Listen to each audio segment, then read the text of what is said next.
We are talking the Dragon Pond Monster, also known as simply The Monster. This is, of course, the English names for this Chinese movie.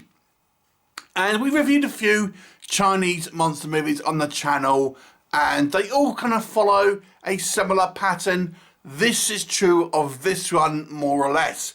But what is that pattern? What is the story, you might be asking? Well, I'm going to tell you. Now, this focuses on a group of adventurers, and they're a mixed bag of why they're there. We've got a couple of hunters, we've got a kind of social media star and kind of her sister. We've got a couple of tour guides and a kind of like an old professor and his assistant. And they want to go to this kind of nature trail, nature reserve sort of kind of thing. But these tour guides want to take them on a different route to try and get more money out of them, a kind of special route. However, this route takes them in this area which has been used by a company for some kind of research, and they've been dumping their chemicals in the kind of the lake, which has caused mutations. What will happen? You have to watch the movie to find out. Let's talk about what works first of all in this movie.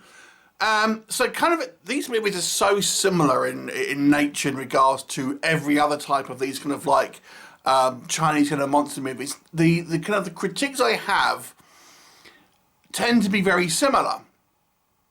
This one, I would say, does follow that pattern, but it has somewhat of a more comedic tone to it than a lot of the other ones. This one doesn't take itself quite as seriously, and is a little bit more of a jokey, fun vibe with kind of characters that are a little bit more OTT.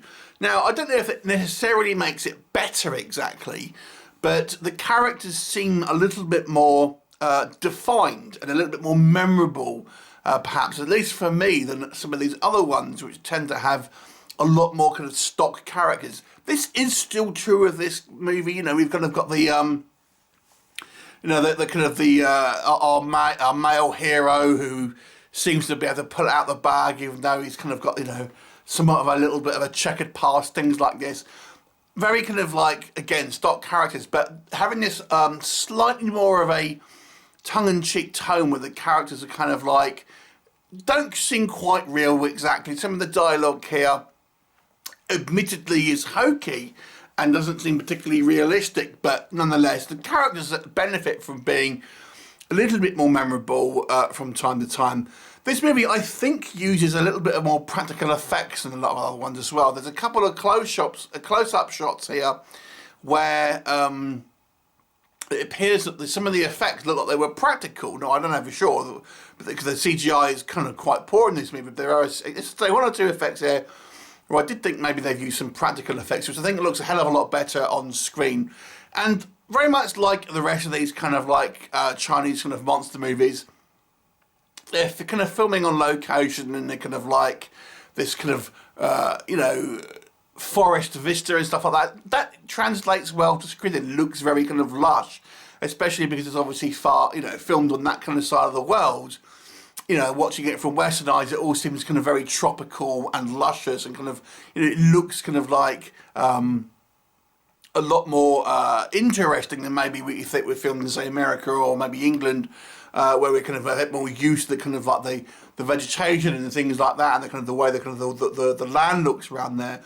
And there are a couple of interesting kind of set pieces involving this kind of like this facility where this kind of creature lives.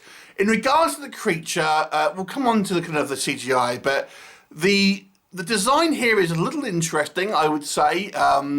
It's actually a mutated ugly fish, although for some reason it looks reptilian in this. It kind of looks like Godzilla meets an ugly fish, although it's nowhere near as big as Godzilla.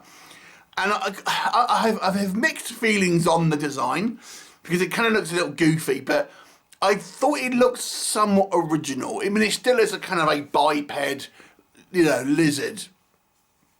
But, again, it just looks a little bit odd looking, I guess, because it's from an ugly fish. So it gives it a little bit of personality. There are, and again, another kind of trope of these movies, there tends to be secondary threats. So we have a giant snake, we also have a couple of man-eating plants as well that we all kind of deal with before we get to our kind of our main threats. And there's a couple of kind of like, you know, martial arts scenes as well in the kind of the beginning of the movie. What doesn't work, again, it's very similar to a lot of these other films. The CGI is by far and away the biggest issue of these type of films, because it always seems to look pretty bad. And again, this is no exception of this one, with a cartoon kind of looking monster. And as I've said, the design is a little interesting, but it's, although I appreciate the originality of it, it kind of looks a little bit dumb and a little bit kind of like, well, it certainly doesn't look like it would balance very well, because it seems to be like leaning far too forward and have a kind of a big head that would just kind of mean it would just fall down. It doesn't look like it would be able to function in kind of like a real life kind of scenario, which again, it just looks a little goofy to me. And it's the same thing with the kind of the giant snakes and stuff like this. It all looks kind of very kind of CGI. The dialogue in this one, I mean, the downside of having these kind of a bit more of a comedic and juvenile tone is some of the kind of the storytelling elements in regards to the characters, how they're kind of interacting with each other, and some of the things they say seem a little ridiculous and seem like these are not real human reactions to things, and how they kind of would interact with each other just seem kind of like hokey and silly and unrealistic. It does make it a little bit different, this movie, them having done that, but again, it kind of goes like, it seems a little silly at the kind of the same sort of time. It's pretty much kind of more or less, it plays out more or less how you think it's going to play out. These films really do not have any originality in it. It's just a bunch of people going in a kind of like some type of jungle area, and there be some monsters there.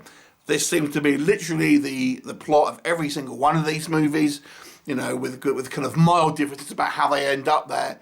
But nonetheless, it's kind of like more of the same in these kind of cookie cutter series of kind of like monster movies. This one I will give it slightly a higher mark, because I do think it is just a little bit different, and like I said, I think there are some elements here that make this a little bit more watchable than some of the other ones, which are, I don't know, just even more generic than this one, even though this one is still a generic movie. But I think that they're kind of having more of the cartoon sort of characters, although it takes away from any realism, at least the characters seem a little bit memorable. And it's not, the movie ends with a little bit of an interesting note as well, which I won't spoil for you, obviously. But I quite like, basically, who ends up making out the movie might be a little bit of a surprise, and there's a little bit of a stinger as well. So this one for me is a 5 out of 10. Ooh, big marks. So as a 5 out of 10, have you seen this or any other of these kind of like these recent sort of Chinese CGI monster movies? What was your favourite? Leave me a comment and I'll look forward to seeing you next time. Bye for now.